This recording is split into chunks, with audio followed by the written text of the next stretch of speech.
अल्लाह ही अल्लाह किया करो, दुख न किसी को दिया करो, जो दुनिया का मालिक है नाम उसी का लिया करो। अस्सलामु अलैकुम वरहमतुल्लाहि वबरकातुहू।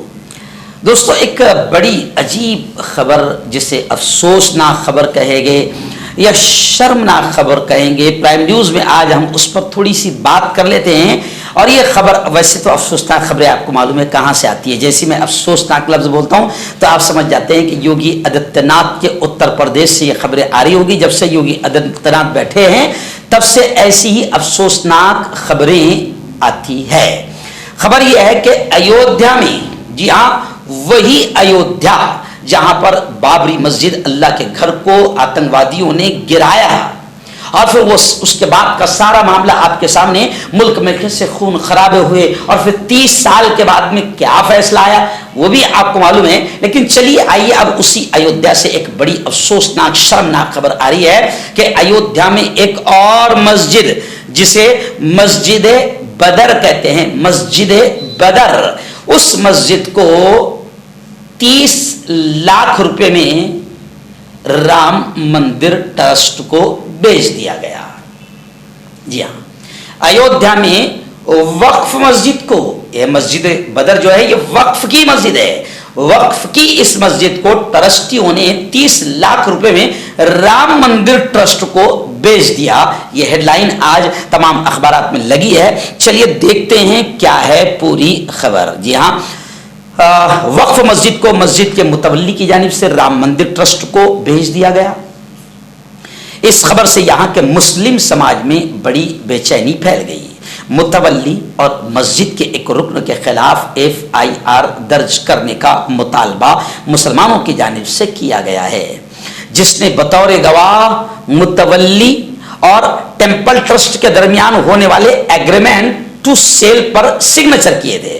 मुसलमानों ने अयोध्या के जिला मजिस्ट्रेट से अपील की है कि वो मस्जिद के मुतवल्ली और मंदिर ट्रस्ट के दरमियान रजिस्टर्ड एग्रीमेंट टू सेल को मनसूख करे। उत्तर प्रदेश सुन्नी सेंट्रल वक्फ बोर्ड में भी शिकायत दर्ज कराई गई है, और ये मस्जिद बदर तकरीबन 100 साल पुरानी है और अयोध्या के पंजी टोला इलाके में राम जन्मभूमि के अहाते के साथ लगकर यह मस्जिद है।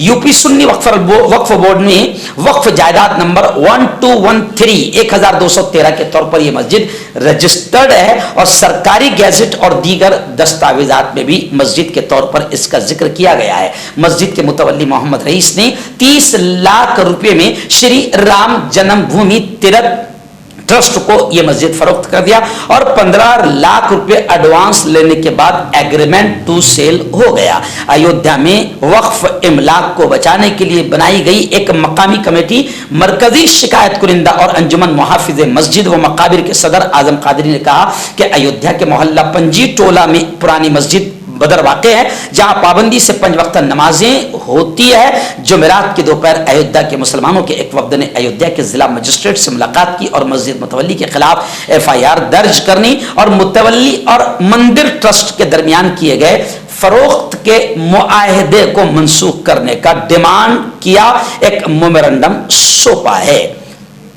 यूपी सुन्नी वक्फ बोर्ड के सीनियर वकील एडवोकेट आफ्ताब अहमद ने कहा कि मरकजी वक्फ एक्ट और सुप्रीम कोर्ट की तरफ से मुख्तलिफ औकात में दिए गए मुख्तलिफ अहकाम के मुताबिक किसी को भी ये हक नहीं है कि वक्फ इमलाक बेचे, मुंतकिल करे या तोहफे में दे। अयोध्या की मस्जिद बदर को बेचने या बेचने का मुआहदा करने में मुलविस अफराद ने जुर्म किया है और उनकी हरकतें खिलाफे कानून हैं। ये एक पूरी खबर है, लेकिन अब इसका तबसरा और इसकी असल में बता दूं, एक्चुअल में 2024 का इलेक्शन करीब आ रहा है, और मैं बार बार ये कह रहा हूं कि 2024 के लिए हर फंडा इख्तियार किया जाएगा जिसमें हिंदू मुसलमानों में नफरतें बढ़े, नफरतें फैले। और फिर बाबरी मस्जिद को तो आप जानते हैं कि बाबरी मस्जिद का मुकदमा जब भगवा आतंकवादियों ने अल्लाह के इस 450 साल 500 साल पुराने घर बाबरी मस्जिद को शहीद कर दिया।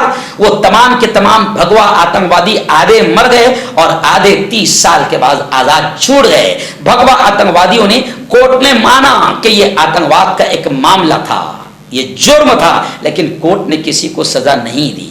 ये भी फैक्ट है, ये भी हकीकत है। तो अब आप समझ लीजिए कि बाबरी मस्जिद का मुकदमा 30 साल तक चला और बाबरी मस्जिद से भगवा आतंकियों को बकायदा खूब रोटियां सेकने का मौका मिला, भगवा पार्टियों को कुर्सी हासिल करने का मौका मिला।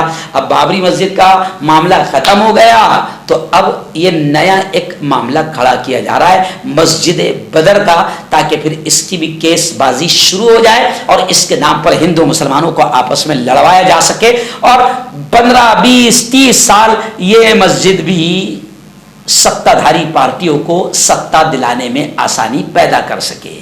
तो ये सिर्फ राजनीति है, सियासत है, घटिया और नीच किस्म की हरकत है। मस्जिद बदर वक्फ मस्जिद है जो रजिस्टर्ड है और सरकारी गैजेट और दीगर दस्तावेजात में भी मस्जिद के तौर पर इसका जिक्र मौजूद है। तो अब जाहिर बात है कि जिसने भी राम मंदिर ट्रस्ट को ये मस्जिद बेचा है उन पर कार्रवाई की जाए। लेकिन ये भी एक खास बात है, लोग ये भी कह रहे हैं कि ये पूरा मामला ही फर्जी है, ताकि फिर ये कोर्ट में जाएगा और 25-30 साल तक चलेगा और फिर इसके नाम पर हिंदू मुस्लिम की सियासत चलती रहेगी। लेकिन 2024 के लिए मैं तमाम अच्छे सच्चे मुल्क के वफादार हिंदुओं से भी कहूंगा, मुसलमानों से भी कहूंगा कि 2024 में हर तरह से माहौल को खराब किया जाएगा। आप 2024 तक बिल्कुल शांत रहिए और मुल्क को बचाने की फिक्र कीजिए, क्योंकि 2024 अगर मुल्क को आप दंगे, फसाद, रेप, बेरोजगारी, महंगाई से बचाना चाहते हैं तो 2024 तक रिजल्ट आने तक किसी भी किस्म के दंगे और फसाद में मुलव्विस मत होइए, कोई लड़ाई झगड़ा मत कीजिए, तो ऑटोमेटिक शैतानों के तमाम मंसूबे फेल हो जाएंगे। मर्दाना ताकत हासिल करें 72 घंटों के अंदर, वो भी जड़ी बूटियों द्वारा। हकीम याकूब खान से कांटेक्ट करें जो कि 75 सालों से हिकमत कर रहे हैं। इसके अलावा जोड़ों में दर्द, गुर्दों में पथरी, शुगर, खुजली, ल्यूकेरिया का गारंटी से इलाज किया जाता है। अभी कांटेक्ट। आपका पर्सनल डॉक्टर शावेज सेक्सोलॉजिस्ट, किसी भी सेक्स की प्रॉब्लम को लेकर आप मुझसे कभी भी कांटेक्ट कर सकते हैं। इसके अलावा अगर आपको शुगर है, बिना अंग्रेजी दवाई, बिना परहेज के आपका शुगर खत्म हो जाता है, बवासीर, खूनी हो या मस्से वाली हो, नसों का दर्द, जोड़ों का दर्द, गठिया भाई, अभी कांटेक्ट।